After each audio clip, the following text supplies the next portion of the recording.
menginformasikan atau ingin menyebarkan pemahaman dan penerapan pengalaman budaya positif. Ini salah satu materi yang sudah kami terima di pendidikan calon guru penggerak angkatan 10. Ini tentu materinya sangat luar biasa sebetulnya. Tidak mungkin kalau kita bahas hanya dalam waktu 1 jam. Ini sebetulnya materinya banyak dan sangat luas pembahasannya. Tapi mudah-mudahan di waktu yang singkat, di waktu yang mungkin serba terbatas di pagi hari ini mudah-mudahan bisa sama-sama kita pahami poin-poinnya, karena ini nanti akan menjadikan sebuah gerakan bersama dari kita, menjadi motivasi dalam diri kita untuk mewujudkan budaya positif di lingkungan kita, terutama di lingkungan sekolah. Kita bisa menumbuhkan motivasi intrinsik, ya, motivasi yang muncul dari diri kita, bukan karena siapapun, bukan karena apapun, tapi motivasi itu muncul dari diri kita. Nah, termasuk ya nanti materinya ada beberapa. Nah, mungkin nanti saya menyampaikan di sesi yang pertama, nanti di sesi yang kedua Pak Handi juga menyampaikan materi yang serupa untuk memperkuat materi yang nanti disampaikan. Ini konsep inti dari budaya positif yang harus kita pahami, ya Bapak Ibu. Ada perubahan paradigma belajar, ya, yang mungkin berbeda dengan paradigma belajar sebelumnya atau di zaman-zaman sebelumnya. Kita harus berubah, kita harus merubah paradigma belajar menjadi paradigma yang jauh lebih baik. Kemudian tentu nanti kita akan membahas apa sih disiplin positif itu, kemudian ada nilai-nilai kebajikan. Kemudian kita akan mempelajari sedikitnya kebutuhan dasar manusia itu seperti apa, dan juga motivasi perilaku manusia, posisi kontrol guru. Nah, ini yang paling utama, ini nanti yang jadi pembahasan intinya. Keyakinan kelas dan juga segitiga restitusi. Ini mungkin tidak akan saya bahas secara rinci, ya, tidak akan saya bahas secara mendetail, tapi poin-poin intinya mudah-mudahan sampai kepada Bapak Ibu semua. Jadi diharapkan nanti kita pada saat ini hanya sesi diskusi, ya, bukan satu arah. Jadi saya minta nanti Bapak Ibu juga boleh sharing, boleh berpartisipasi secara aktif, sehingga nanti diskusi kita pada hari ini, di pagi hari ini, bisa membuahkan pemahaman yang baru, pemahaman yang lebih baik untuk nanti kita terapkan. Apa diterapkannya? Ya secepat mungkin. Tidak usah menunggu nanti tahun ajaran baru. Ya, mungkin ada tindakan-tindakan kita, langkah-langkah kita yang kurang sesuai, kurang pas. Nah, kita sesuaikan dengan materi-materi yang baru, dan ini menurut saya sangat luar biasa sekali materinya. Jadi perlu ada motivasi berubah dari diri kita. Ya, ketika kita mulai mempelajari, mulai menerima ilmu-ilmu seperti ini, yang memang yang harus kita lakukan adalah mengosongkan hati dan pikiran kita. Ya, bukan berarti mengosongkan itu nggak fokus, ya, tapi artinya jangan diblok gitu. Kadang ini salah satu salah satu mungkin bisa dikatakan kekurangan, ya. Kadang kalau kita menerima sesuatu yang berbau atau di luar materi keagamaan, kadang kita sudah memblok duluan gitu. Apa sih kayak gini? Nah, tapi ini mudah-mudahan bisa mendukung nanti penerapan Bapak Ibu untuk menunjang tugas-tugas, kewajiban-kewajibannya, entah itu sebagai guru ataupun sebagai pamong di dalam melaksanakan tugas dan tanggung jawab yang nanti akan Bapak Ibu laksanakan. Baik, kita lanjut. Pembelajaran dengan paradigma baru.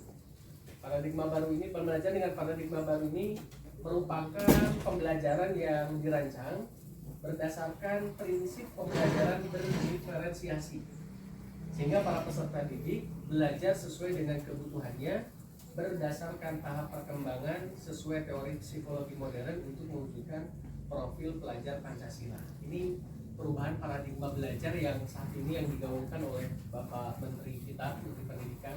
Makanya untuk yang sekarang kita mulai mengenal kata berdiferensiasi. Ada yang tahu nggak berdiferensiasi itu apa? Oke,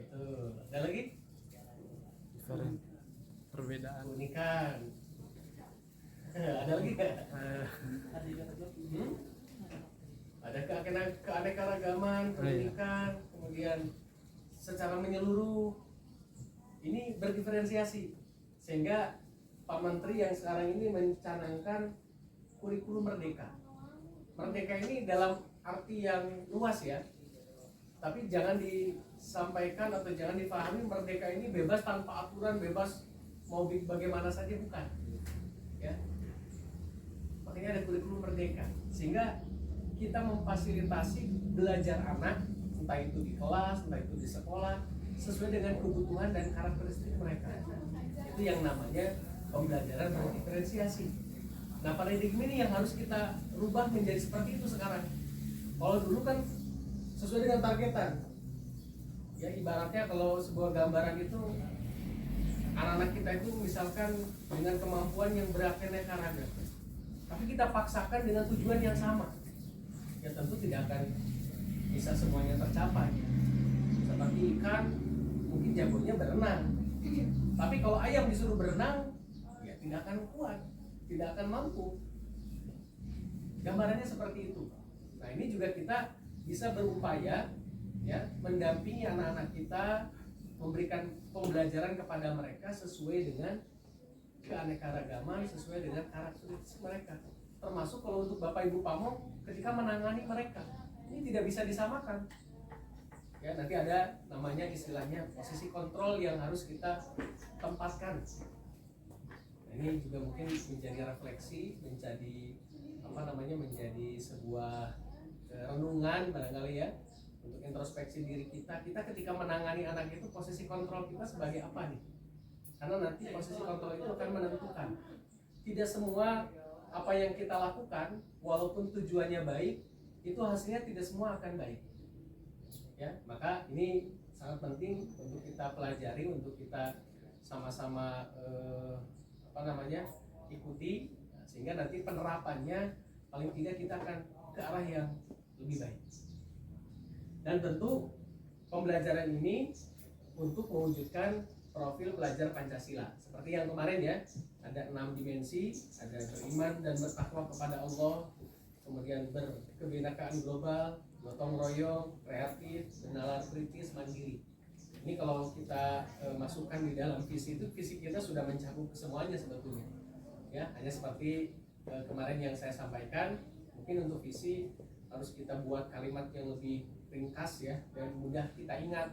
Nah, sehingga kita ketika menjalankan tugas kita, ketika kita berproses untuk mewujudkan visi itu akan jauh lebih mengena.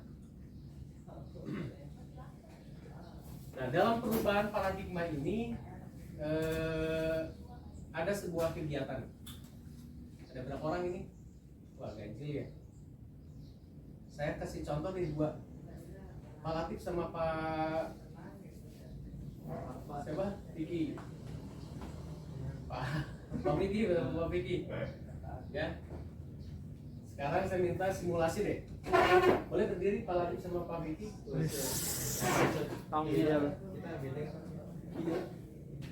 Coba ambil satu kertas Pak Latif. Kertas kosong. Ya. Sedikit aja. Bisa disobek sedikit. Ya, nggak apa-apa. Ini bisa nih. Nah, kecil aja segitu nggak apa-apa. Sekarang Pak Latif yang megang kertas. Sekarang coba Pak Latif tuliskan di dalam kertas itu sesuatu yang paling berharga untuk Pak Latif. Bisa nulis berlian, misalnya. Pak, banget sepil Pak. Yang paling berharga. Iya. Jangan nyangkat. Iman dan takwa. Hidayah lah, gila. Hidayah, Pak. Sudah tidak ada hidayah. Oh iya, Pak. Itu hidayahnya. Hidayah. Sudah, Latif. Satu Satu aja. aja. Entah itu isinya apa ya. Terus lah. Pakai sadas. Mas.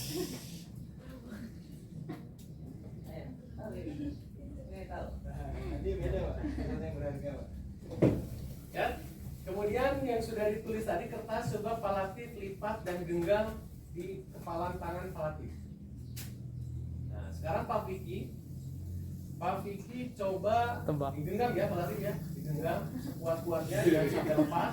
Tebak Pak. Nah, coba sekarang Pak Vicky minta kepada Pak Latif dengan berbagai cara bagaimana kertas yang merupakan sesuatu yang paling berharga buat Pak Latif itu bisa didapatkan oleh Pak Vicky.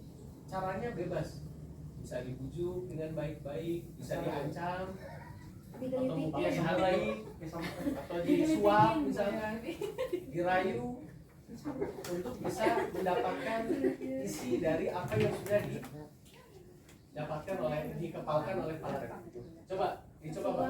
Oh, salah Pak. Itu Pak Latif pemikirannya ini sesuatu yang paling berharga buat saya, gitu ya.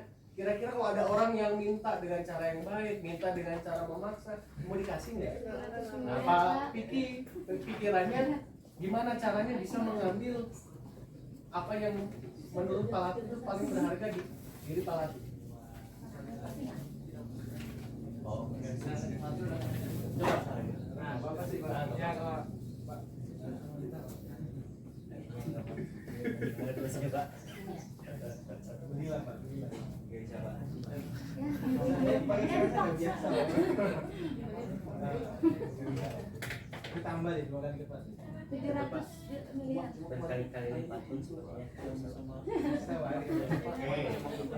Oke, kalau sudah, tadi sudah sama-sama kita lihat ya. Kira-kira apa yang terjadi? Dari sisi Pak Latif apa yang terjadi? Punya Dari Pak Vicky? Kalau caranya sudah dicoba, ya sudah. Kenapa coba? Ada alasannya nggak? Pak Latif kenapa tidak membuka kepalan tangan Pak Latif memberikan sesuatu yang paling berharga kepada Pak Vicky? Walaupun tadi dengan cara diiming-imingi akan diberikan apa gitu?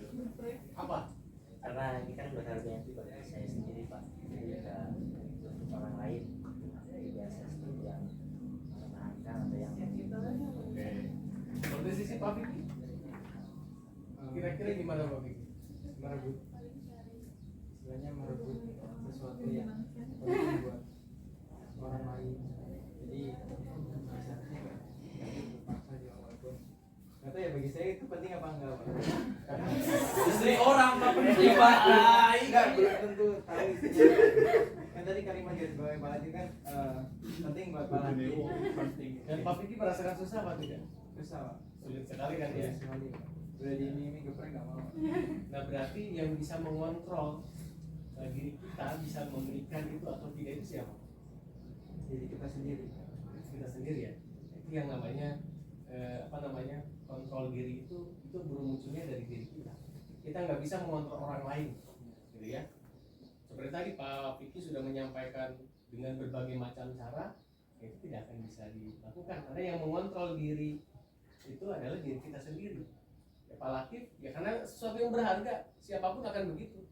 Nah, sesuatu yang paling berharga tidak akan mungkin bisa dilepaskan begitu saja apapun caranya. Baik, jazakumullah. Itu ya sebuah gambaran bahwa yang bisa mengontrol diri kita itu adalah diri kita sendiri, bukan orang lain. Mau diiming-imingi apapun, itu tidak akan berubah. Maka ini banyak terjadi miskonsepsi tentang teori kontrol. Ya, ini terjadi miskonsepsi. Maka sebuah ilusi guru itu bisa mengontrol murid. Itu ilusi, artinya tidak mungkin seorang guru bisa mengontrol sepenuhnya murid-muridnya. Bapak Ibu pernah menghadapi siswa atau murid di depan kita baik, di belakang kita apakah sama? Belum tentu kan? Itu menunjukkan bahwa guru itu ilusi, bisa mengontrol muridnya. Kemudian ilusi juga bahwa semua penguatan positif efektif dan juga bermanfaat. Ada yang kita memberikan penanaman ya, memberikan pembiasaan yang baik gitu ya, tapi dengan cara yang tidak pas, itu kadang-kadang jadi tidak bermanfaat, juga kadang-kadang tidak efektif juga. Berarti harus diiringi dengan cara-cara yang sesuai dengan kebutuhan anak. Kemudian juga ilusi bahwa sebuah kritik dan membuat rasa bersalah itu mampu menguatkan karakter. Pernah Bapak Ibu ada yang mau menyampaikan pengalamannya ketika anaknya bermasalah, kadang kita melakukan pendekatan yang membuat anak itu merasa bersalah. Contohnya kalimat gini, kamu tuh gimana sih, kok gak berubah? Kamu gak kasihan apa sama orang tua kamu? Orang tua kamu tuh di sana bantu pulang, bahkan sampai hutang-hutang, kamu di sini belajar dengan biaya yang tidak murah. Apa kamu gak kasihan? Ini kalimat-kalimat yang mungkin kelihatannya baik ya, tapi terkadang membuat si anak itu merasa bersalah. Aduh, saya ini anak yang durhaka, ternyata saya ini anak yang tidak berbakti, menyusahkan kedua orang tua saja. Yang terjadi malah semakin mantap ingin pindah misalkan, atau semakin murung. Yang tadinya mungkin nakal misalkan ya, melanggar aturan segala macam, tapi jadi murung atau jadi tidak percaya diri, menjadi rendah diri. Nah, ini menunjukkan bahwa kritik dan membuat rasa bersalah itu tidak mampu menguatkan karakter, justru bisa membunuh karakter justru. Nah, maka cara-cara ini akan kita pelajari dan akan kita manage menjadi cara-cara yang jauh lebih baik. Juga ilusi bahwa orang dewasa itu berhak untuk memaksa. Ya tidak berhak ya. Nah, memaksa itu ya tidak baik sebetulnya. Hanya kita perlu ada pendekatan dan cara-cara yang jauh lebih baik untuk menumbuhkan karakter si anak. Ini tugas kita sebagai seorang guru. Kita harus bisa menumbuhkan motivasi intrinsik yang harus muncul dari pribadinya anak kita, gitu ya. Jangan sampai motivasinya ekstrinsik, muncul dari luar. Kalau muncul dari luar nanti akan kita temui seperti yang sudah di sini tertib gitu. Begitu keluar merasa orang yang tidak terkekang, merasa orang yang bebas dari segala macam belenggu misalkan. Sehingga di luar karakternya dengan di sini kadang kita melihat kok jauh berbeda ya. Kok di Mazaya bisa sopan, bisa baik, tapi begitu pas liburan di rumah melihat sosial medianya, komentar-komentarnya, kok kata-katanya begini. Nah, berarti anak-anak kita ini masih belum ada motivasi yang muncul dari dirinya untuk menguatkan karakter dengan pribadi yang jauh lebih baik. Nah, maka ini menjadi sebuah miskonsepsi yang harus kita ubah. Nah, mengubah paradigma itu kita harus merubah paradigma stimulus respon ke pendekatan teori kontrol. Ini perlu jam terbang memang ya Bapak Ibu. Tidak mungkin kita bisa merubah dengan langsung. Dan juga kadang-kadang jangan sampai juga ada salah persepsi dari kitanya. Jangan sampai kita niatnya ingin mengarahkan ke arah yang jauh lebih baik ya, ke arah teori kontrol, tapi malah jadi memunculkan pembenaran. Nah, ini yang harus dikontrol, yang harus dipelajari. Memang ada prosesnya, harus mempunyai jam terbang. Contohnya begini, stimulus responnya itu biasanya kita mencoba mengubah orang agar berpandangan sama dengan kita. Nah, ini manusiawi nih, apalagi dalam kondisi sebuah organisasi, ya, sebuah komunitas, itu terkadang kita berusaha untuk mengubah orang supaya pandangannya sama seperti kita. Padahal teori kontrolnya, ya, kita berusaha memahami pandangan orang lain tentang dunia. Kita juga yang harus coba mengikuti pandangan orang lain. Nah, ini perlu jam terbang. Kalau tidak, ini akan ada munculnya pembenaran nanti. Ya, nanti akan muncul pembenaran. Nah, ini harus ada, harus kita latih. Ya, termasuk ada beberapa materi ya, seperti kemarin-kemarin kita belajar tentang kepribadian. Ini salah satu ilmu yang untuk mencoba bagaimana pandangan orang lain itu, kita memahami pandangan orang lain. Kemudian perilaku buruk dilihat sebagai suatu kesalahan, ya kan? Ini manusiawi dan memang sudah menjadi kebiasaan terjadi begini. Setiap perilaku buruk itu tentu dilihat sebagai suatu kesalahan. Yang harus kita lakukan sebagai teori kontrol kita adalah semua perilaku itu memiliki tujuan, ya, memiliki tujuan. mau benar, mau salah, mau baik atau buruk pasti ada tujuannya, ada alasannya.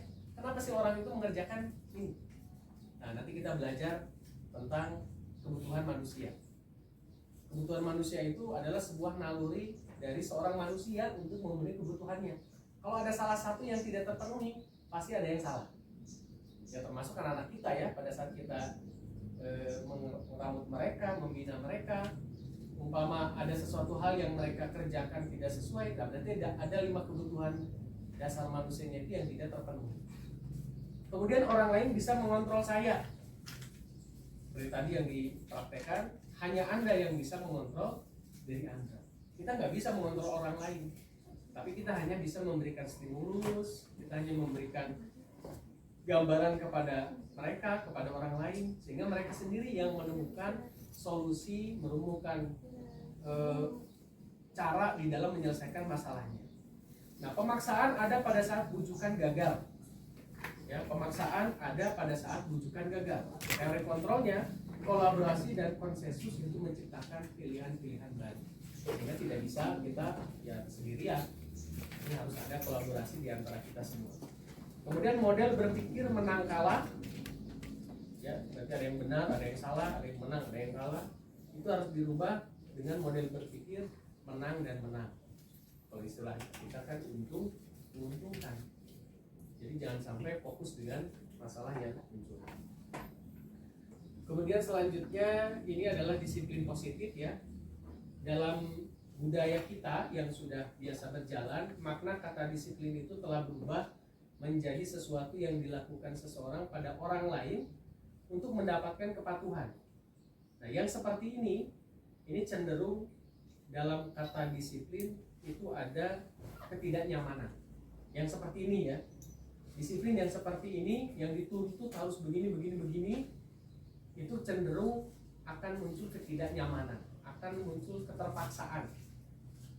Nah, makanya kita harapkan itu dengan sesuatu yang baru, yaitu dengan pendekatan disiplin diri yang memampukan seseorang untuk mengontrol perilakunya dalam kesadaran dan bertanggung jawab atas tindakannya sebagai wujud menghormati diri sendiri dan juga orang lain. Nah, sebagai contoh begini, kira-kira Bapak Ibu yang real aja ya, ketika ada kewajiban apel, kita ada kewajiban apel ya, apel di pagi hari. Kita sudah paham bahwa itu adalah sebuah kewajiban. Nah, kemudian kita melihat yang tertib dan juga ada yang tidak tertib. Ya, gitu ya. Nah, yang tertib tidak mendapatkan apresiasi apapun, tidak mendapatkan reward, tidak mendapatkan apa-apa. Kemudian yang tidak tertib juga tidak mendapatkan punishment, tidak mendapatkan apapun. Nah, kira-kira apa yang kita rasakan? Apakah kita tetap kita mau apel sesuai dengan kewajiban saya tidak akan terpengaruh dengan yang lain? Ataukah bagaimana? Ada yang mau menjawab jujur?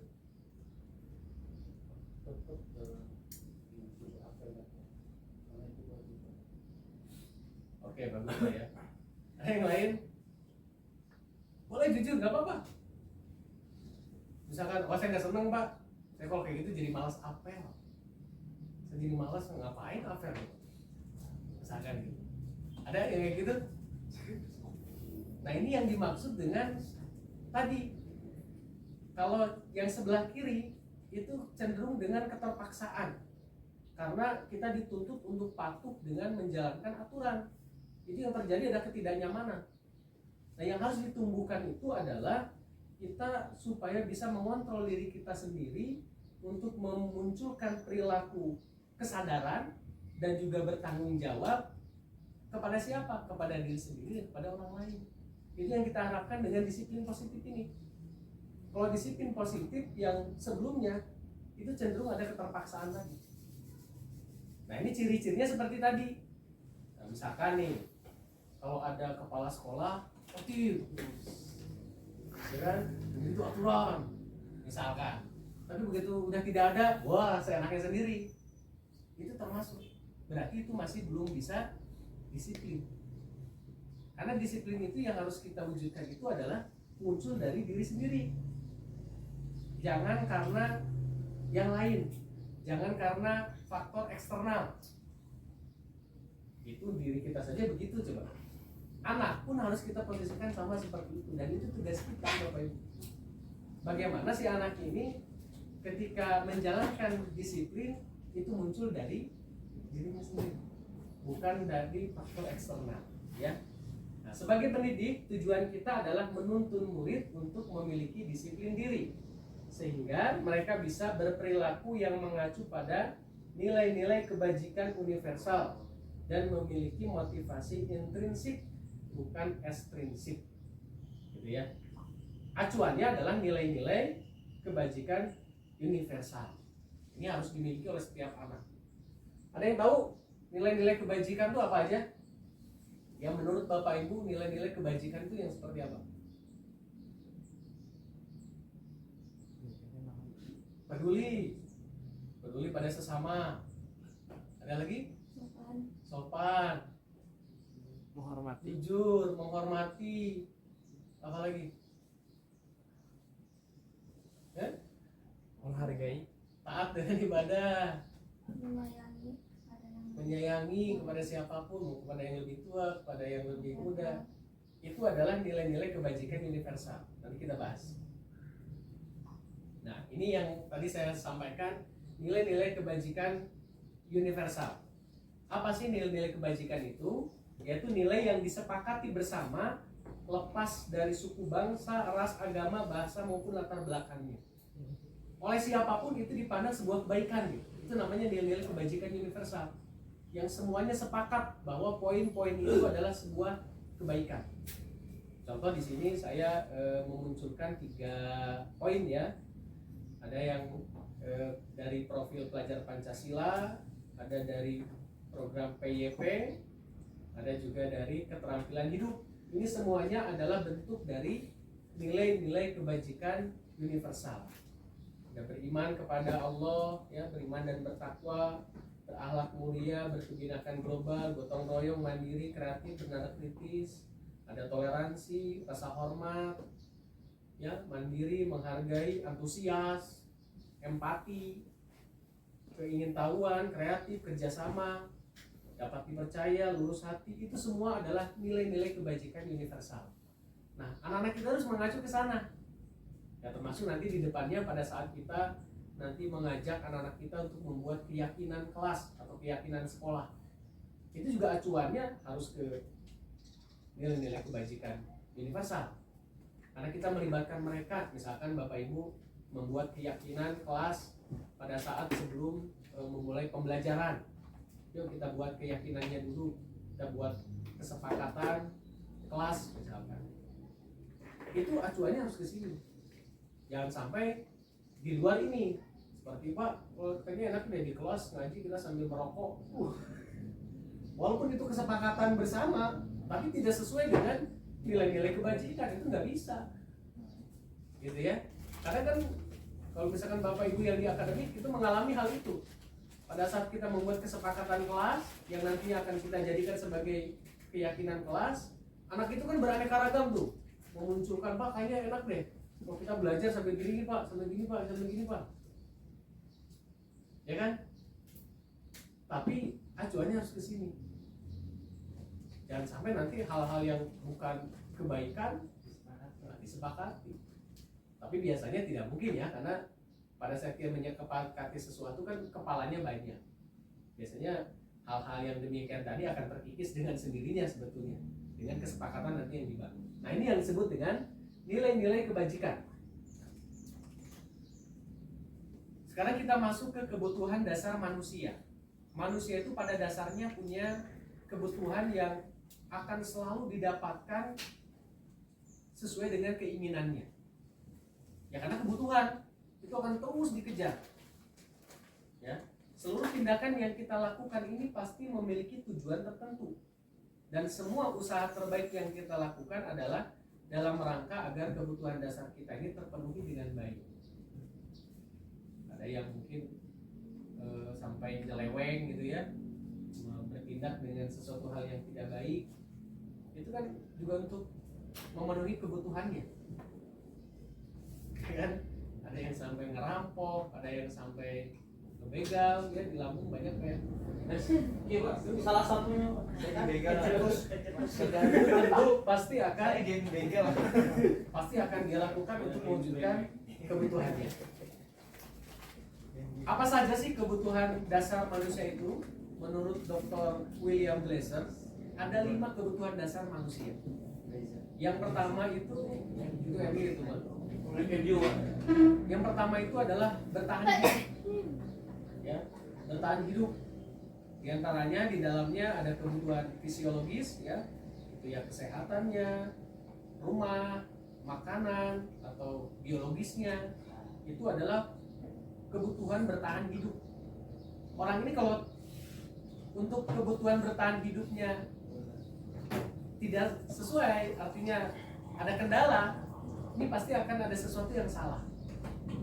Misalkan seperti tadi, kebutuhan makannya tidak terpenuhi, ya kerja nggak punya, penghasilan juga mungkin tidak punya atau kurang. Terkadang untuk memenuhi kebutuhan itu dia nekat untuk melakukan sesuatu hal yang tidak benar, padahal dia ngerti bahwa itu tidak benar. Itu namanya kebutuhan manusia. Yang pertama ada kebutuhan bertahan hidup. Kemudian yang kedua penguasaan atau kebutuhan pengakuan atas kemampuan. Ya, yang kedua diantaranya adalah keinginan untuk dianggap atau berharga, diakui, ya, diakui keberadaannya. Kemudian kekuatan untuk mencapai sesuatu, diakui atas prestasi dan keterampilan, didengarkan dan memiliki harga diri. Nah, ini kita sambil refleksi, apakah kita sudah bisa memfasilitasi kebutuhan dasar anak-anak kita di sini? Karena ketika Bapak Ibu menghadapi masalah, ya, anak-anak Bapak Ibu mengalami masalah, itu pasti akan muncul dari sini. Dari 5 kebutuhan dasar ini tidak terpenuhi. Ada yang tidak terpenuhi. Bisa Bapak Ibu cek aja. Pasti ada yang tidak terpenuhi. Kemudian yang ketiga, kesenangan. Ya. Kebutuhan kesenangan ini adalah untuk mencari kesenangan, bermain dan tertawa. Kalau dia merasa dikucilkan, tidak ikut di halakonya, mungkin yang lain senang tertawa guyon, si anak ini satu mencil. Nah, itu sama kita mungkin dibiarkan karena kita ingin ngasih pelajaran misalkan. Itu ternyata sesuatu tindakan yang kurang pas, kurang baik. Kemudian yang keempat, kasih sayang dan rasa diterima. Kebutuhan untuk disayangi dan diterima, kemudian kebutuhan tetap terhubung dengan orang lain. Ya, itu yang keempat. Kemudian yang kelima, kebebasan. Kebebasan yaitu kebutuhan akan pilihan. Nah, anak-anak ini dengan kebutuhan kebebasan yang tinggi menginginkan sebuah pilihan. Mereka perlu banyak bergerak, suka mencoba-coba, tidak terlalu terpengaruh orang lain, dari senang mencoba hal baru dan menarik. Nah, ini 5 kebutuhan dasar manusia. Ini makanya yang harus jadi perhatian kita, setiap anak kita ini. Kalau ada sesuatu hal yang kurang terpenuhi saja, itu pasti akan muncul masalah. Entah itu kesehatannya terganggu, itu pasti akan muncul kan masalah kan. Pada saat dia sakit atau pada saat dia kurang fit, kadang diajak guyon sedikit, kita mau istilahnya mencairkan suasana, gampang tersinggung dan lain sebagainya. Atau seperti tadi, mereka ingin diakui, mereka ingin diapresiasi misalkan. Ya dari hal-hal yang kecil saja. Apalagi Bapak Ibu sebagai pamong kan ini yang secara waktu, secara jam itu jauh lebih lama kan durasinya dengan Bapak Ibu guru yang lain yang ada di sini. Nah, ini supaya ini menjadi sebuah perhatian agar nanti Bapak Ibu dalam menjalankan tugas ini bisa lebih mudah nanti. Oh, kenapa sih anak saya itu kok begini, kok susah dibilangin sih? Coba dicek dari sininya. Kalau ininya sudah kita bantu memfasilitasi terpenuhi kebutuhannya, saya yakin akan ada perubahan yang nanti Bapak Ibu rasakan. Nah, ini pada dasarnya inilah kebutuhan dasar manusia. Kemudian muncul perilaku manusia itu terbentuk atau muncul dari 3 hal. Yang pertama, manusia itu berperilaku untuk menghindari ketidaknyamanan atau hukuman. Ini motivasi eksternal ya. Jadi ada kita ataupun anak-anak kita ketika menjalankan suatu aturan itu belum tentu dia sadar akan aturannya, belum tentu. Ada kalanya dia itu tidak mau dihukum atau tidak mau menjumpai ketidaknyamanan. Pokoknya saya daripada begini, mendingan saya ngerjakan ini lah. Nggak apa-apa kalau dalam proses, nggak apa-apa ya gitu. Tapi nanti kita sebagai guru, sebagai pamong punya kewajiban untuk mengarahkan selanjutnya. Jangan sampai ini menjadi sebuah tabiat nantinya. Anak-anak kita itu di sini tertib, tapi begitu pas udah nggak di sini, kita melihat menjadi seorang pribadi yang berbeda nantinya. Atau juga untuk mendapatkan imbalan. Anak ini berprestasi, anak ini baik, anak ini dapat penghargaan. Nah, ini juga belum tentu baik ya, karena ini faktornya adalah faktor eksternal. Dia akan baik, dia akan tertib kalau ada imbalannya. Makanya kurang bagus juga kalau kita lebih cenderung sering memberikan penghargaan ya. Wah, ini siswa terbaik bulan ini, yang terbaik sehalako ini. Ya memang termotivasi ya, memang termotivasi, tapi tidak akan menjadi sebuah motivasi intrinsik. Itu nanti akan menjadi motivasi eksternal saja. Makanya ketika sudah tidak di lingkungan yang baik, tidak ada di lingkungan yang kondusif, nah itu akan berbeda nanti. Dia akan menjadi sebuah pribadi yang berbeda. Nah, yang paling baik adalah kita memfasilitasi, memunculkan motivasi untuk menghargai diri sendiri. Kita mengikuti aturan dengan baik, melaksanakan kewajiban dengan tertib, itu karena menghargai diri sendiri, bukan karena siapapun. Bukan karena ingin dapat penghargaan, bukan karena takut mendapatkan hukuman. Ya, kita berkaca atau berawal dari diri kita dulu saja. Nah, nanti kita tularkan kepada anak, fasilitasi anak untuk bisa mempunyai motivasi intrinsik untuk bisa menghargai dirinya sendiri. Jadi motivasi primer maksudnya itu ada 3 tadi ya. Ada 3 nih.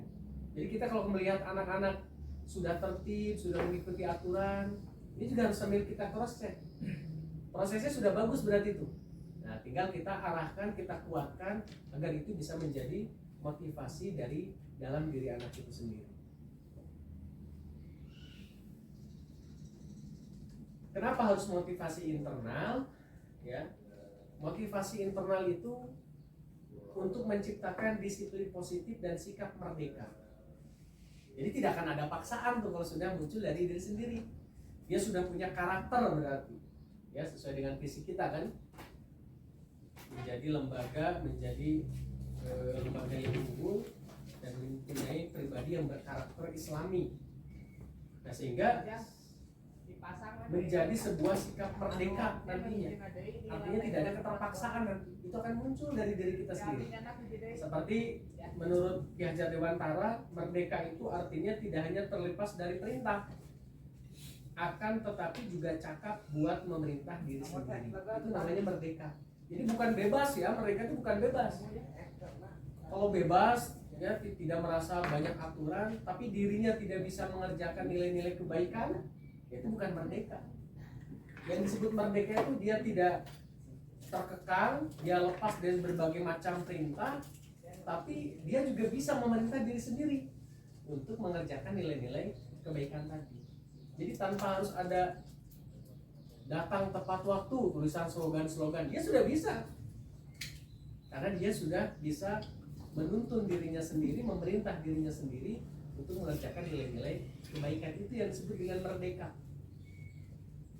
Ya, mulai di awal kan kita juga mungkin pernah merasakan ya, dulu pada saat sekolah, aduh kok begini banget ya aturan tuh, bagi di pondok ya, segala macam aturan banyak. Makanya nanti aturan-aturan tadi sedikit demi sedikit mungkin sambil berproses kita rubah menjadi sebuah keyakinan akhirnya.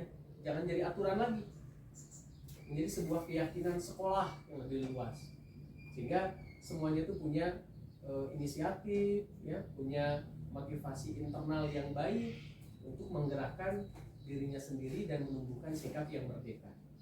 Itu motivasi internal. Nah, kemudian kita menghadapi permasalahan anak nih ya, kita menghadapi permasalahan anak.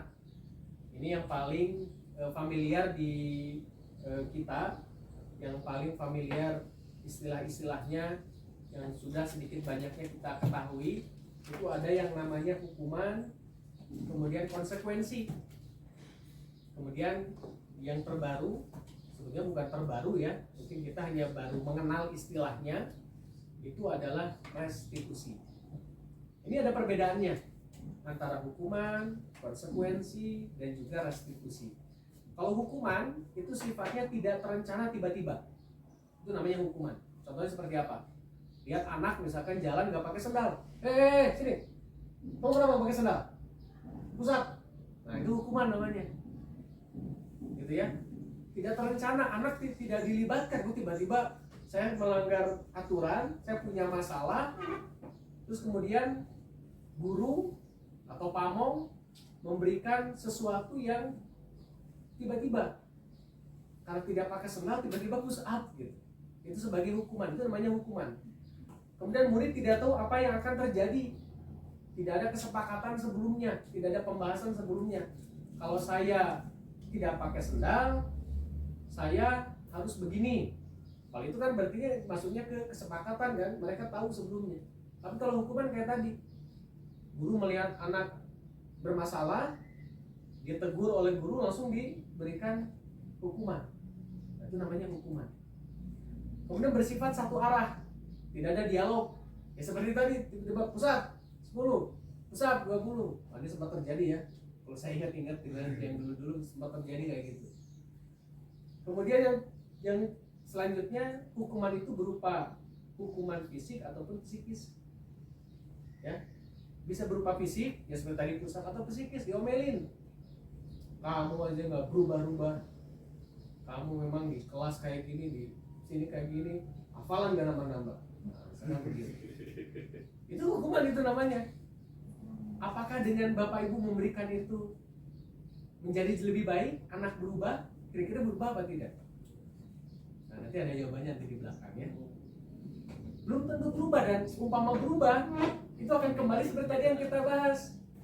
Berubahnya itu karena untuk menghindari hukuman, bukan motivasi dirinya sendiri. Oh saya nggak boleh kayak gini lagi, bukan itu. Tapi dia akan munculnya itu karena kalau ada si bapak ini mau orang sampai hukum lain nih, saya bakal dihukum terus nih. Jadi akhirnya ya eksternal, lihat sosok tadi. Kalau ada bapak ini saya tertib, kalau nggak ada tenang. Ya itu namanya hukuman. Ada lagi namanya konsekuensi. Kalau konsekuensi itu namanya terencana atau disepakati sesuai aturan atau sesuatu hal yang umum diketahui aturannya bersama. Itu namanya konsekuensi. Seperti kita membuat kesepakatan dengan anak. Ya seperti tadi, kalau misalkan ketahuan KPK tidak pakai peci misalkan. Nanti gimana nih konsekuensinya? Tidak Pak, sodako 5.000 misalkan. Itu namanya konsekuensi. Ya, itu namanya konsekuensi. Dan konsekuensi ini juga masih membuat murid dibuat tetap tidak nyaman dengan konsekuensi. Karena dia merasa, aduh kalau saya begini, nanti begini konsekuensinya.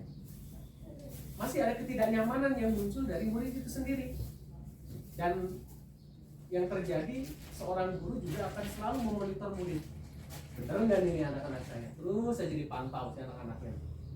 Bajunya di mana, bajunya dimasukin apa tidak. Nanti upacara tangannya gerak apa enggak nih? Ya, jadi diperhatiin semua. Itu maksudnya ke konsekuensi. Ya, ini pun masih kurang baik atau kurang efektif, kurang ideal untuk kita terapkan. Nah, yang harus kita pelajari, yang harus kita usaha diterapkan itu adalah restitusi. Ya, di mana restitusi ini adalah proses menciptakan kondisi bagi murid untuk memperbaiki kesalahannya. Jadi muncul dari dirinya sendiri. Nah, nanti ada contoh dan tata caranya di belakang. Tapi ini sekali lagi saya ingatkan, ini perlu jam terbang ya. Kita mungkin yang awam, termasuk saya mungkin ya, yang lain itu juga masih belum bisa sepenuhnya menerapkan ini, karena yang namanya menerapkan restitusi itu harus betul-betul fokus, entah itu dari segi tatanan bahasanya, dari emosinya. Ini juga harus bisa menciptakan sebuah kenyamanan untuk anak, sehingga memunculkan solusi dari diri anak itu sendiri. Dan kemudian restitusi itu adalah proses kolaboratif yang mengajarkan murid untuk mencari solusi sendiri. Jadi nanti muncul solusinya dari dia sendiri.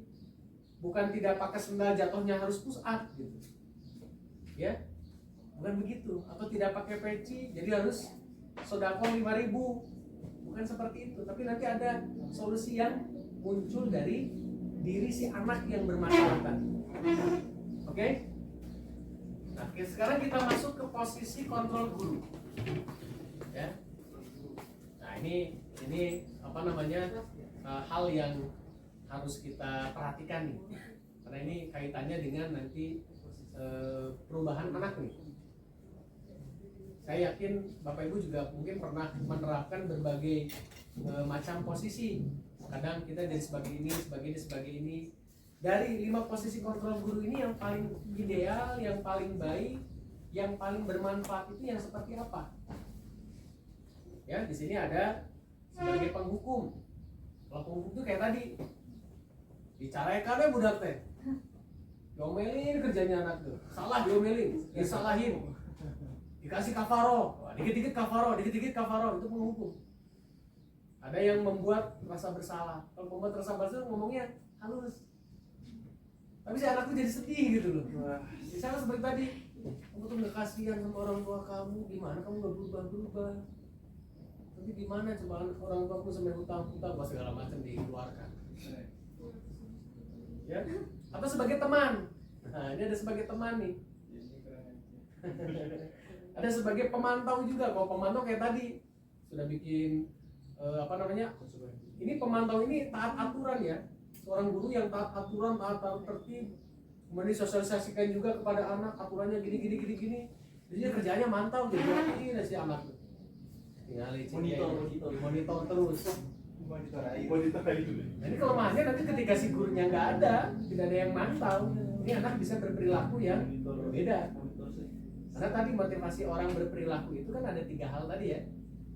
Karena takut kena hukuman, karena ingin dapat penghargaan, atau karena memang muncul dari diri sendiri. Nah, ini yang harus kita munculkan adalah yang ketiga. Yang terakhir adalah manajer. Oke, nah di sesi ini boleh nanti yang mau sharing, Pak, saya pernah Pak ternyata begini Pak, gitu ya, boleh ya. Nah, nanti kita bahas satu-satu. Ada 5 posisi kontrol guru. Yang pertama posisi kontrol sebagai penghukum. Ya, oke. Kalau posisi kontrol guru sebagai penghukum ini, guru percaya bahwa cara dia itu yang terbaik. Sehingga si anak itu pokoknya tidak ngikutin cara dia, salah, harus dihukum, harus diberikan kafaroh. Kemudian guru menggunakan hukuman fisik maupun verbal. Bisa tadi disuruh push up ketika anak bermasalah, atau langsung diberikan kafaroh, atau dengan ucapan secara verbal. Misalkan dengan ucapan anak-anak ketika datangnya telat terus, misalkan KPK-nya tuh telat aja terus, atau ngaji telat terus. Kamu nih kok nggak kegiatan apa, telat aja terus. Nah, itu tuh tipikal posisi kontrol kita sebagai seorang penghukum. Selalu pasti aja kamu yang terakhir. Nah, itu kan kata-kata yang kurang baik ya. Kemudian patuhi aturannya ya, awas kalau salah, kalau ada ancaman.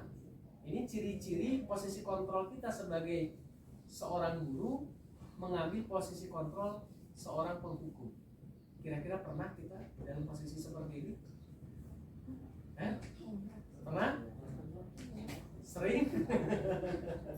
Sering kita dalam posisi seperti ini? Dan apa coba efeknya? Ketika kita mengambil posisi kontrol seperti ini, efeknya apa? Apakah si anak itu berubah? Atau mungkin jadi berulang? Nah, ini biasanya itu yang terjadi. Ada kalanya anak itu berubah, tapi berubahnya itu seperti tadi.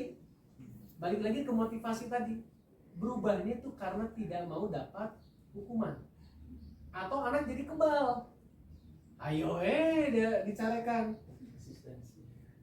Jadi resisten gitu sih telinganya. Lah paling juga diomongin gini lah. Sama si bapak itu paling begini lah. Ya paling masuk telinga ini, keluar telinga ini lah. Paling begitu yang terjadi. Nah, maka posisi kontrol sebagai seorang hukum ini kurang pas untuk kita ambil sebagai posisi kontrol diri kita. Ini harus kita rubah berarti ya. Kalau kita pernah dalam posisi seperti ini harus kita rubah. Nah, nanti ada posisi yang ideal. Kemudian ada posisi kontrol pembuat rasa bersalah, di mana seorang guru menggunakan intonasi yang lebih rendah atau lemah lembut atau mungkin keheningan untuk membuat situasi yang tidak nyaman. Jadi ngomong dari hati ke hati dengan kalimat yang menyentuh, tapi maksudnya untuk menghantam mentalnya, dibuat ketidaknyamanan. Psikopat. Ya. Kemudian guru menggunakan kalimat agar murid ini merasa bersalah atau kasihan kepada guru. Ya.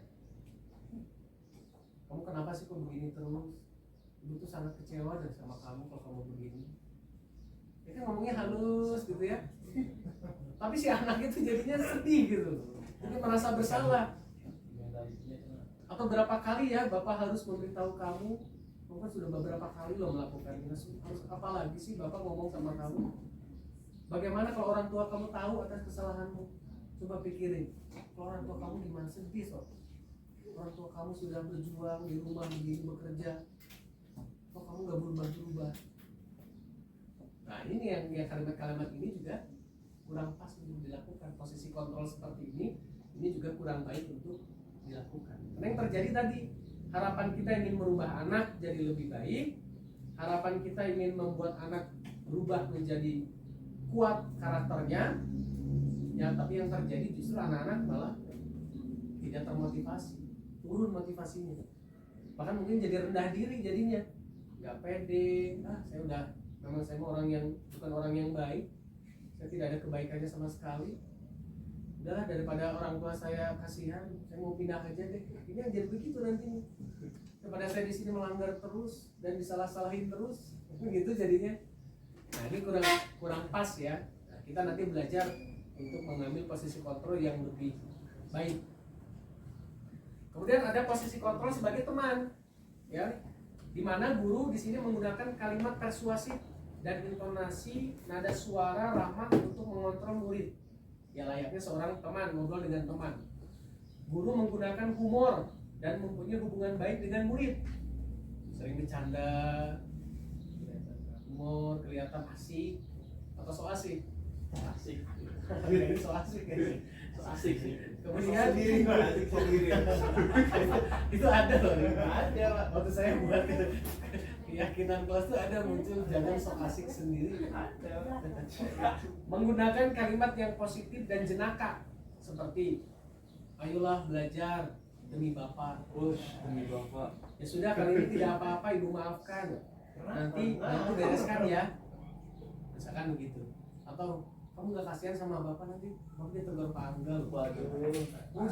Jangan begini, nanti ditegur Pak Angga. Nanti Bapak yang kena.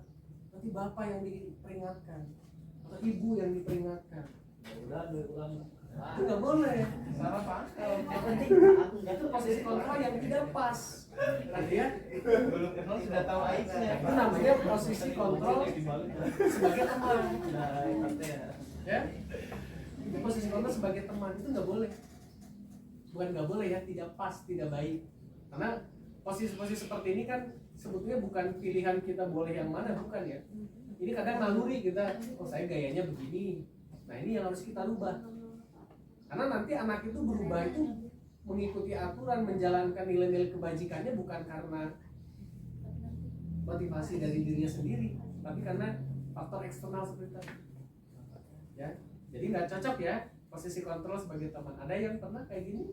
Jadi kamu pindah karena ada itu. Ya, ini dirubah berarti ya, posisi kontrolnya dirubah. Kemudian ada posisi kontrol sebagai pemantau. Nah, ini pemantau. Ini biasanya yang taat aturan nih, yang detail. Dan biasanya yang detail dengan aturan-aturan nih.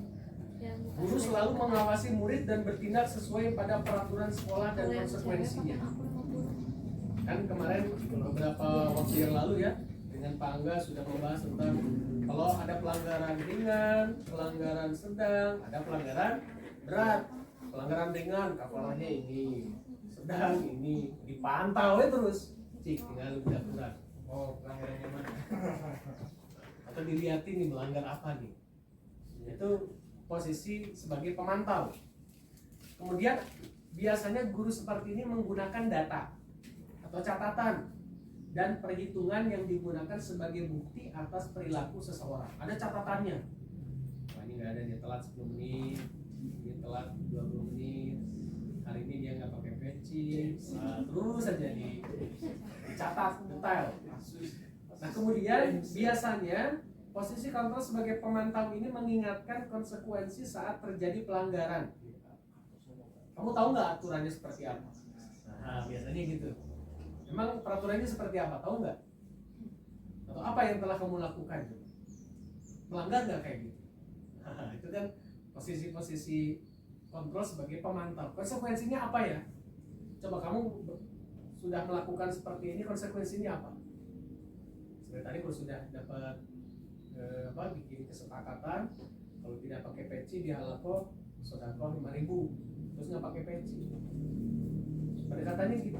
Tahu nggak salah kamu apa? Nggak pakai peci pak. Apa konsekuensinya? Sodako 5.000, nah itu pemantau. Si anak ketika melakukan kesalahan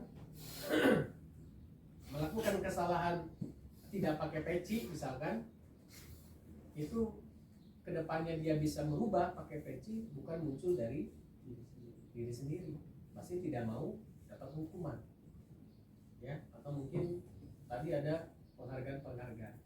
Keempat posisi kontrol ini adalah posisi yang kurang ideal, yang kurang pas untuk dijalankan, tapi umumnya kita ini memakai di antara empat ini. Umumnya bisa itu sebagai penghukum, ya kan? Bisa itu sebagai teman, bisa itu sebagai pemberi rasa bersalah, atau sebagai pemantau. Padahal ini kurang begitu efektif dan tidak ideal sebetulnya. Ya, tidak ideal di dalam menjalankan aturan tadi atau memposisikan diri kita sebagai posisi kontrol kepada anak. Yang paling ideal yang seperti apa? Yaitu posisi kontrol sebagai manajer. Kalau sebagai manajer itu ada dialog nantinya, ya. Dimana di sini seorang guru mendukung murid untuk menemukan solusi atas permasalahannya sendiri. Tapi ini pun perlu jam terbang nih. Harus dipelajari berarti ya. Harus dipelajari. Yang penting polanya saja yang baik. Yang sampai tadi kita memposisikan seperti 4 posisi kontrol sebelumnya. Kemudian yang selanjutnya, guru mempersilakan murid mempertanggungjawabkan perilakunya. Dia menyadari salahnya apa, atau dia mengemukakan alasannya berbuat seperti itu tuh karena apa. Kan sebuah tindakan itu pasti ada alasannya kan, kenapa. Kemudian dia menyadari itu kesalahannya apa, dan kita memfasilitasi anak untuk menemukan solusi dan mempertanggungjawabkan perbuatannya. Kemudian guru mendukung murid untuk merdeka, mandiri, dan bertanggung jawab. Artinya umpama memang ada pulihan, bukan kafaroh ya, umpama memang kita mau memberikan pulihan kepada anak untuk bisa memperbaiki dari kesalahannya tadi, itu diusahakan muncul dari dirinya sendiri. Ketika salah, apalagi salah-salah yang lumayan berat misalkan, kira-kira untuk memperbaiki kesalahan ini apa yang akan kamu lakukan? Nanti anak mungkin ketika diajak seperti itu biasanya akan muncul, ya sudah Pak, kalau begitu saya mau sholat tasbih saja Pak selama 2 bulan untuk menghapus dosa-dosa saya.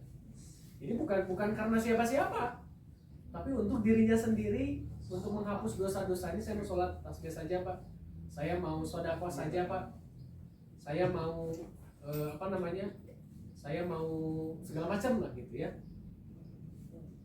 Ya kan? Kemudian menggunakan restitusi untuk mengajak murid menganalisis keadaan untuk memperbaiki kesalahannya dengan kalimat seperti ini. Apa yang kita yakini? Apa rencana kamu untuk memperbaiki ini? Itu salah satu contoh kalimat-kalimat restitusi. Gitu ya. Kadang muncul, kenapa sih Pak kok sudah melakukan begini tapi terus saja berulang? Ya, kadang ada muncul pertanyaan begitu. Saya tuh sudah coba menjalankan restitusi Tapi kenapa sih anak saya itu jadi melanggar lagi? Apa coba kira-kira? Alasannya itu yang pertama, Bapak Ibu coba lihat dari 5 kebutuhan dasar manusianya, terpenuhi apa tidak? Atau mungkin pelaksanaan restitusinya yang bermasalah, yang tidak sesuai dengan restitusi. Kita menganggapnya itu adalah restitusi, tapi kok tidak ada perubahan, malah sudah melanggar ini, gak lama minggu depannya melanggar lagi, di sini melanggar lagi. Dilihat dari situ, apakah proses restitusinya atau 5 kebutuhan dasarnya sebagai manusia ini yang belum terpenuhi.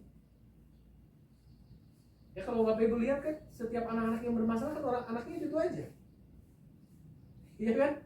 Anaknya itu aja. Coba dilihat kebutuhan dasar sebagai manusia ini sudah terpenuhi apa belum? Ini harus kita pelajari, yang harus kita fasilitasi. Ya seperti kesenangan tadi, apa mungkin anaknya itu nggak happy di sini?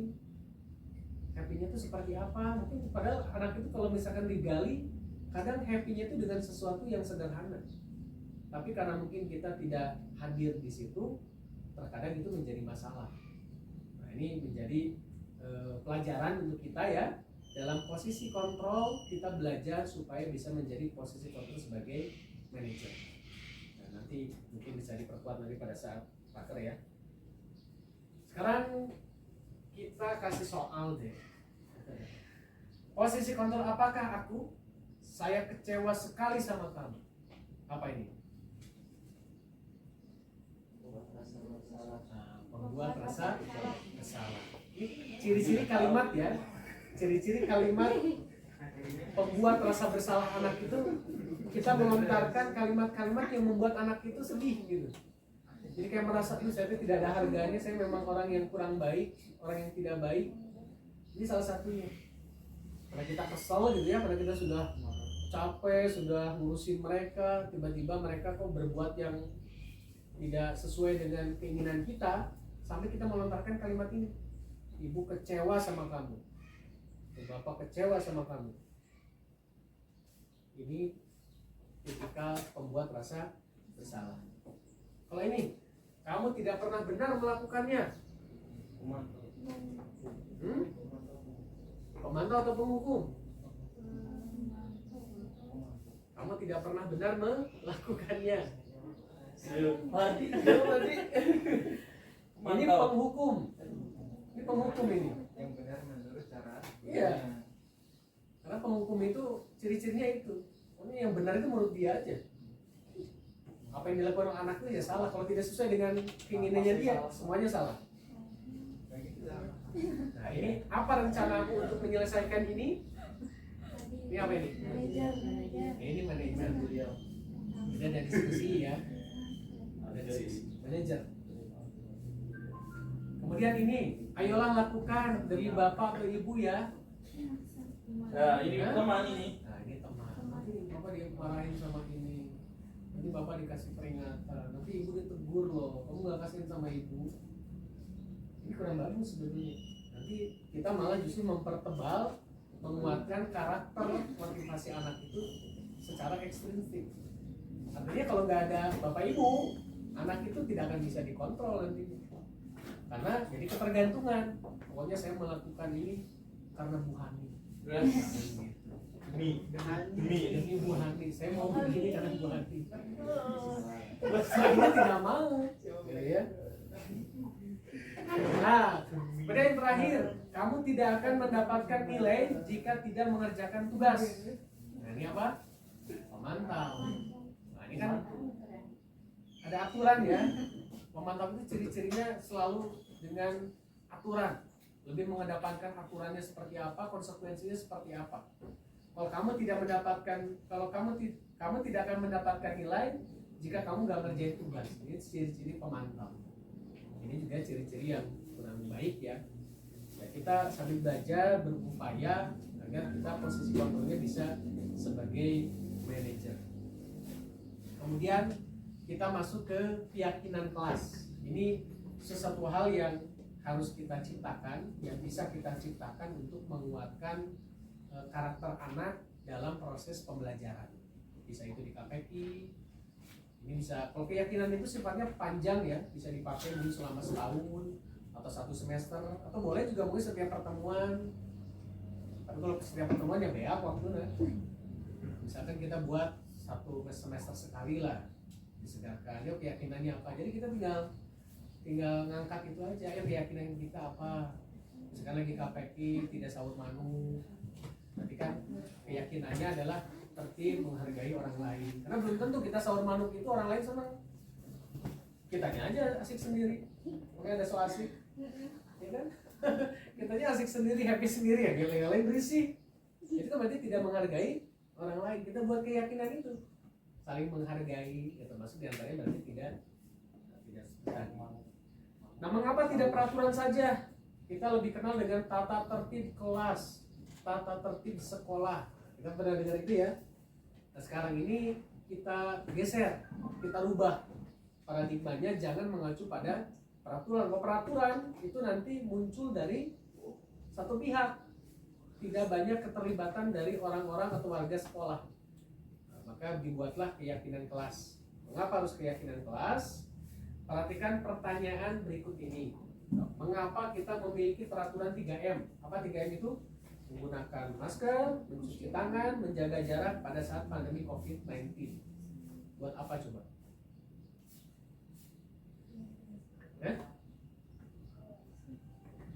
Kenapa kita punya aturan itu? Nah, biar terjaga untuk menjaga kesehatan kita kan? Keyakinannya itu, aturannya ini.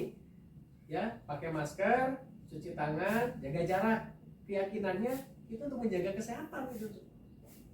Sehingga ketika ada aturan 3 ini pasti dilakukan karena kita sadar, oh, memakai masker itu untuk jaga kesehatan kita agar tidak terpapar.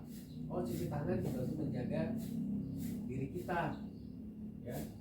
Kemudian jaga jarak juga untuk menjaga diri kita. Pasti akan dilaksanakan karena kita yakin, kita punya keyakinan itu adalah cara untuk menjaga kesehatan kita.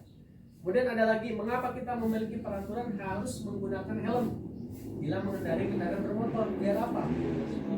Nah, biar nggak ditilang, atau biar selamat, atau biar keren karena helmnya baru. Helmnya Kayaknya Ya kan? Apa sih? warna hijau. Keyakinan kita yang benarnya harusnya ya untuk keselamatan. Ngarang biar nggak dinasihati Pak ya. Sehingga nanti pada saat kemanapun pakai motor ya pakai helm. Kalau ada Pak ya. Kan begitu kan? Kemudian ada lagi, mengapa kita miliki peraturan harus datang tepat waktu pada saat mengikuti pelatihan atau pada saat mengikuti pelajaran, kegiatan. Untuk kita, gitu ya, bukan untuk siapa-siapa. Itu semua adalah untuk mendukung motivasi intrinsik. Jadi agar si anak itu dilatih memunculkan motivasi intrinsiknya yang kembali ke nilai-nilai kebajikan, nilai-nilai keyakinan-keyakinan, dan menggerakkan seseorang dibandingkan mengikuti serangkaian peraturan-peraturan. Harapannya itu dengan adanya keyakinan kelas. Nah, lihat nih, ada 2 kata nih. Ada 2 contoh, mana yang merupakan keyakinan kelas? Kiri apa kanan? Yang kanan di sini ada datang tepat waktu, ucapkan salam, jaga kebersihan sekolah, berdoa sebelum dan sesudah kegiatan, aktif dalam pembelajaran, tertib. Dan yang sebelah kanan, kami guru dan murid yang saling menyayangi, kami murid yang semangat belajar, kami murid yang peduli dengan teman-teman. Ini ada 3 kata kunci ya. Yang pertama saling menyayangi, yang B semangat, yang C peduli. Yang mana yang kiri apa kanan yang disebut keyakinan? kanan. Ya? Kanan. Yang kanan. Kalau yang kiri itu,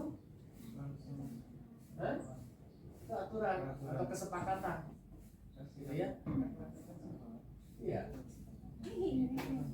Contohnya begitu. Jadi tidak usah banyak-banyak. Kalau kita lihat, ya Bapak Ibu lihat ke kelas itu tata tertib itu sampai belasan, sampai tulisannya kecil banget. Banyaknya. Saking banyaknya. Kurang banyak. Gak apa-apa, itu tetap ada misalkan, tapi kita buat keyakinannya.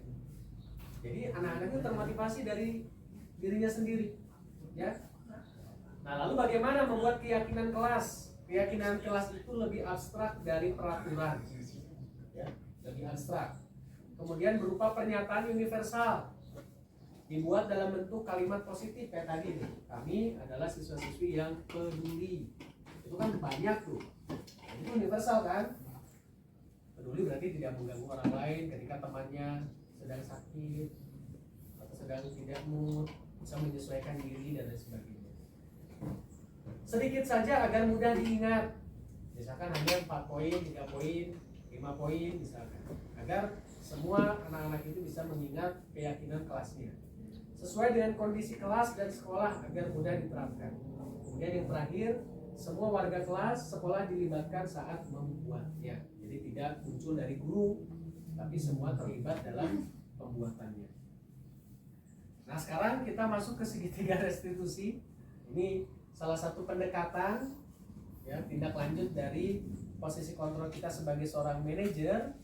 Nah, kita ada tahapan untuk restitusinya, atau bisa diistilahkan sebagai segitiga restitusi, yaitu suatu proses dialog yang dijalankan oleh guru agar dapat menghasilkan murid yang mandiri dan bertanggung jawab. Ini ada 3 tahapan. Yang pertama, menstabilkan identitas. Yang kedua, validasi tindakan yang salah. Yang ketiga, menanyakan keyakinan. Ya, baca cepat saja ya. Oke, ada contohnya di belakang. Contohnya menstabilkan identitas. Jadi nanti ada dialog nanti. Pada saat anak bermasalah, ketika anak berbuat pelanggaran, misalnya kalau di sini, ini ada beberapa hal yang harus kita lakukan. Nah, berdasarkan prinsip membuat kesalahan adalah bagian dari proses pembelajaran. Itu anak-anak ya. Kadang anak-anak itu ada yang merasa dia melakukan seperti itu biasa saja, bukan suatu kesalahan. Ada yang begitu karena tidak tahu. Caranya, salah satu contoh pada saat kita melakukan restitusi, yang pertama adalah menstabilkan identitas. Bisa dengan kalimat berbuat salah itu wajar. Tapi bukan membenarkan ya. Artinya ini harus teliti dan perlu jam terbang. Ya. Kita tanya kepada anak, kok bisa sampai melakukan itu, apa alasannya? Ya kan mungkin kalau ada yang berantem biasanya, ketika berantem dia sampai mukul ya, seperti dulu siapa? Gallardo sama siapa dulu? Prana, ya kan sampai mukul sampai kacamatanya pecah. Itu kan ada yang harus distabilkan dulu dengan berapi-api, dengan kemarahan yang mungkin dirasakan oleh si anak. Ya kita tampung dulu sampai dia mengeluarkan semua. Nah, bisa dengan kalimat-kalimat seperti ini. Tidak ada manusia yang sempurna. Setiap orang juga pernah kok melakukan kesalahan. Atau bapak, kalau jadi kamu juga mungkin akan melakukan hal yang lebih parah misalnya. Tapi ini sebetulnya kalau ini emosinya nggak dapat, ya kehadiran kita nggak dapat di situ, ini bisa salah terima. Ya makanya kalau guru-guru BK itu kan memang sudah jam terbangnya sudah tinggi, ilmunya dia sudah dapat. Nah, itu akan pas. Nah kadang kalau kita emosi kita aja nggak stabil, kita tampilkan batur. Ini bisa salah. Ya paling tidak kalau misalkan kita merasa kita belum siap, ya tidak siap melakukan itu, ya tinggal minimal kita di awal saja dulu untuk menstabilkan anak, nanti untuk prosesnya bisa dilanjut oleh guru BK. Setelah menstabilkan identitas, kemudian validasi tindakan yang salah. Ya seperti tadi, ya Bapak juga mungkin akan melakukan hal yang sama, bahkan lebih parah kalau jadi kamu kalau memang kondisinya seperti itu. Tapi setelah itu harus ada tindakan selanjutnya. Jangan dibiarkan di situ saja gitu. Divalidasi tindakan yang salahnya. Ya. Berdasarkan prinsip setiap perilaku itu berupaya memenuhi suatu kebutuhan tertentu kan gitu ya. Ada orang yang kenapa masalah nonjok?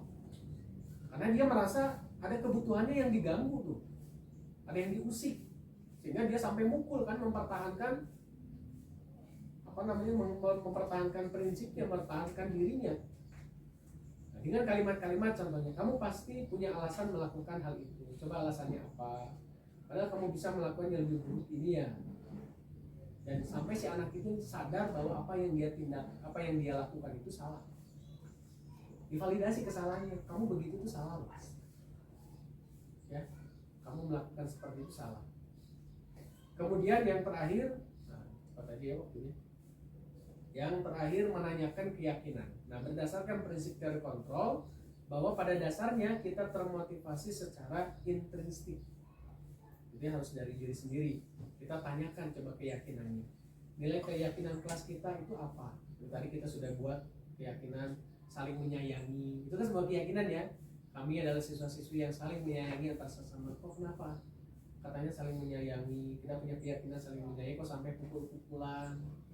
Itu kenapa? Jadi dia menyadari, oh ya ternyata salah berarti apa yang saya lakukan. Kemudian nilai apa yang telah kita sepakati bersama. Jadi kita kembalikan lagi kepada anak. Sampai nanti kita menanyakan kira-kira untuk memperbaiki kesalahan ini apa yang harus kita lakukan. Apa yang bisa kamu lakukan. Nanti anak akan muncul sendiri. Oh ya, saya akan meminta maaf, saya akan lebih baik lagi Pak, saya akan begini. Itu akan muncul dari diri anak, bukan kita yang mendikte jadinya. Kita hanya istilahnya memberikan jalan kepada anak, memfasilitasi anak untuk menemukan solusi dari permasalahan yang dialami, sehingga muncul tuh rasa bertanggung jawab untuk menyelesaikan masalahnya dan karakternya akan semakin kuat. Nah, sebagai penutup kita lihat contoh dari keyakinan kelas segitiga restitusi.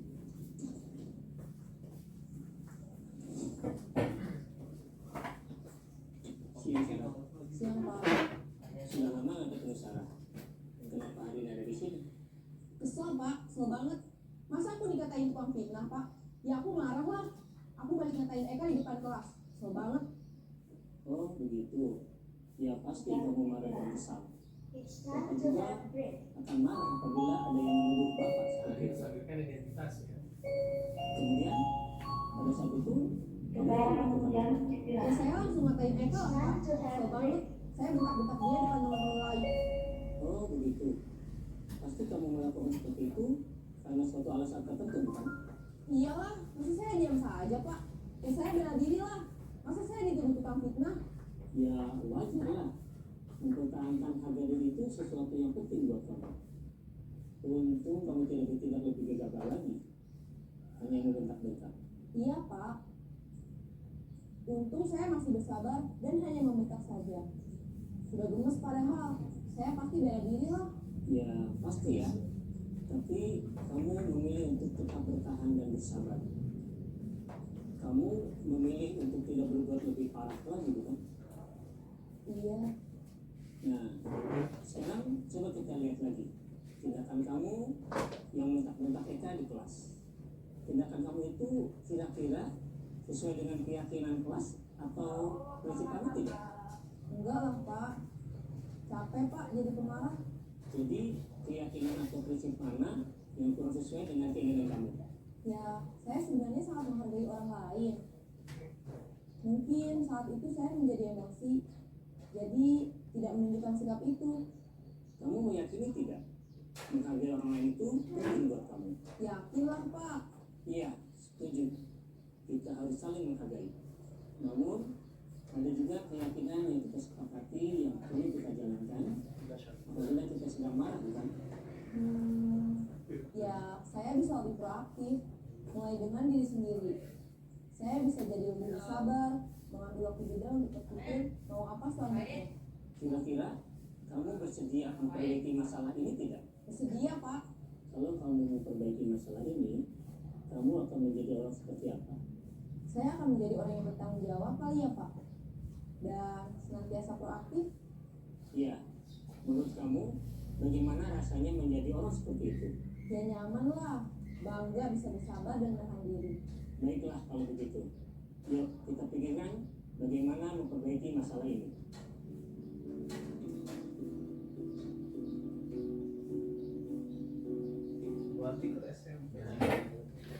Bismillahirrahmanirrahim. Assalamualaikum warahmatullahi wabarakatuh. Perkenalkan saya guru mata pelajaran di SMP Mazaya Islamic Boarding School.